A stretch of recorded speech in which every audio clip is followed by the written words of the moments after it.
Now, we're almost about to start with the speakers. To warm us up, we have prepared a little video on the topic of circular cities. It's a video from the European Investment Bank from 2019. Let's have a look at it. The fast-growing cities of today house most of the world population and consume 70% of all resources and energy. As a consequence, they emit 70% of all greenhouse gases and generate about half of the planet's waste. Today's linear cities experience increasing demand for resources and diminishing supplies and are simply not sustainable. However, cities can be key to drive circular change. Transitioning to circular economy is not just about saving and reusing resources. It is about identifying and implementing innovative ways to make, use, reuse and recover materials, products and energy, and thereby reduce our impact on the environment. But what does a circular city look like? Energy production is renewable and local. Mobility systems are clean and shared. Buildings are designed to be flexible and modular. Urban farms and waste recovery bring bioeconomy to the next level. And all products are designed to be shared, leased and easily recovered. We are ready to support the transition to circular cities of the future. Are you?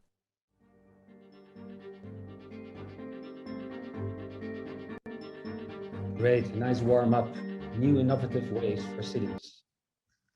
So, talking about new innovative ways and insights, it's without much further ado that I would like to introduce the first speaker we have for you.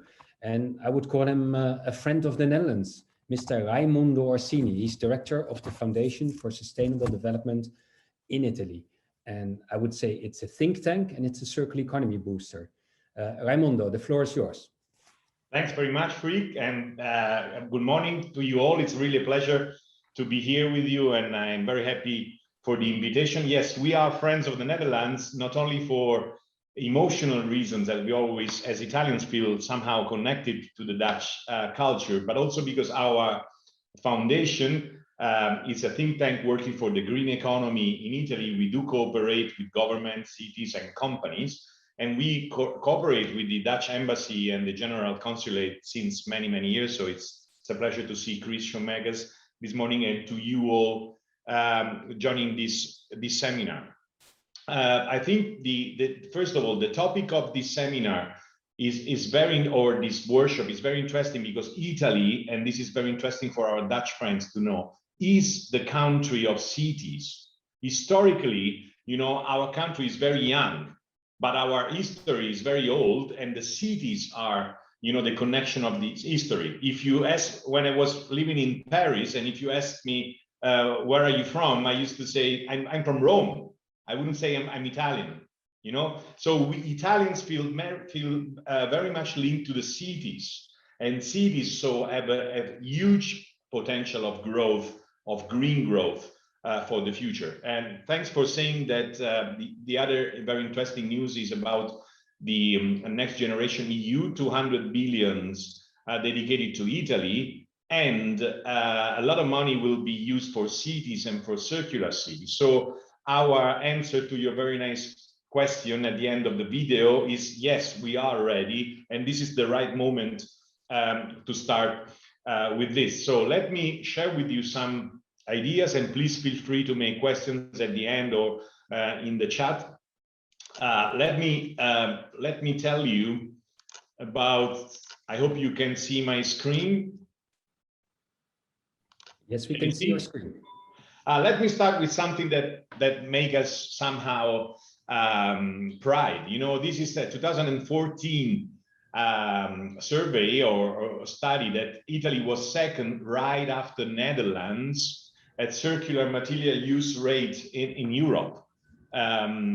Why? Because also in our culture, the recycling and the rate of reusing resources is very much part of our culture. So in 2014, we were second in Europe after the Netherlands. Unfortunately, in 2019, we have lost some positions. Now France, and it's a very long story of competition with France in everything we do. France now is before Italy, but not too much. But this is just to tell you that the recycling and the rate and the circular material use is part of our economy and culture, and it's somehow linked to Netherlands in terms of leading in Europe. In our foundation, and also I hope this is an information that helps, we started the Green City Network 5 years ago. So it's a network of more than 200 Italian cities and they share all best practices. And they are part of this network. This is a network for free. You don't have to pay. It does for free. It organizes for free public conferences. The next one will be in July, early July. It will be the National Conference of Green Cities in Italy.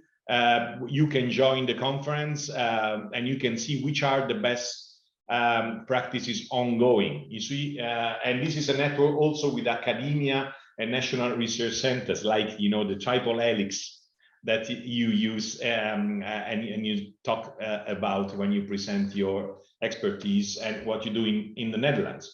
This network has developed documents also, like the Charter from Green City Urban Regeneration, the Declaration on Climate Adaptation, and also a repository of Green City best practices. This is some of the examples, but a lot of documents and a lot of common proposals have been shared by this Green City Network in our foundation. Our foundation also has Circular Economy Network, Share Mobility Network, and Italy for Climate, another network for climate. So they are all connected more or less with what happens and what will happen in the cities. So today I want to tell you about 3 cities in particular: Prato, Verona, and Parma. Verona and Parma are very known.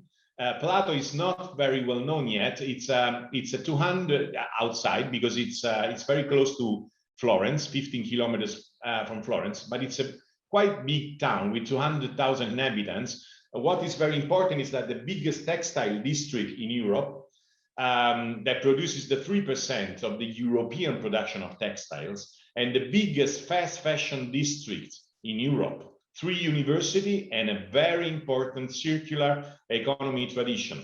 Maybe some of our friends remember that a few years ago, to get together with the Dutch embassy, we did a conference on this, and this is what I have as a present from that. It was a recycled bag from Remo, a Dutch project, together with the Prato city. They started a cooperation of recycling fabrics. So Prato is the European center of recycling fabrics, generating new fabrics from rags.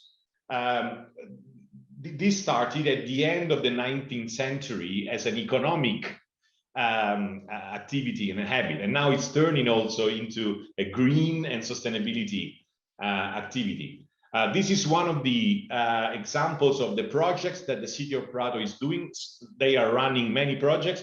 This is Rethink Your Jeans. They are collecting all the jeans together with the supermarket chain of organic supermarket called Natura Si. They collect all the jeans and they reuse the jeans to do bags and to do many other things. And what is important is the cooperation between public and private in Prato. There's a strong cooperation between companies and the city administration. So remember Prato for recycling, for textiles, and for circular city, and visit Prato or start projects with Prato using, if you can, the EU Next Generation Fund for Italy. The second city I wanted to tell about is Parma. Parma is very famous for the food. It's not only for the ham and the cheese and Parmesan, but it's the food center of Europe, we want to say. What is very important about Parma is about the cooperation between the companies and the administration. There are huge companies investing a lot on circular economy. So in Prato, we spoke about recycling, so circularity in a traditional way. In Parma, there is a new way of facing the circular cities, that is planting trees, planting new trees, and helping the decarbonization of the city and also of the surroundings of the city. 1 minute left, Raimondo. Yes. So there are companies planting trees, 20,000 new trees in 4 months in Parma, starting what we call the Green Kilometer. 11 kilometers of trees, millions of trees will be planted in a few years. Last one is Verona. Our foundation had this project with Verona to electrify the cities, so to reduce, thanks to the electrification, all the emissions. And by doing this, we will not only electrify mobility, but also buildings and increasing the renewable production in Verona. So Verona will become a completely electrified city in a few years. So these are the 3 cities. In 7 minutes, I couldn't tell you more. I could go ahead for hours and hours about all the cities, but I've chosen these 3. Thanks very much. Thank you, Raimondo. We would love to hear actually the rest of the afternoon similar stories. One very quick question, and please with a very short answer. How do you see the difference between, for instance, the north and the south in Italy in terms of dynamics for cities? Thanks. This is a very good question, because there is a big difference between central north and the south. The south of Italy is a bit behind in terms of investments, in terms of greening the economy. So the cities in the south have much less shared mobility, much less circularity. So my suggestion would be to cooperate with the cities in the south of Italy. They need technology and cooperation, and now they can have the investments and the money. So from Rome to south, Sicily, Sardinia, and all the south of Italy, there is a huge potential of investment, because they need to fill the gap with the north of Italy. Thank you, Raimondo. Much appreciated.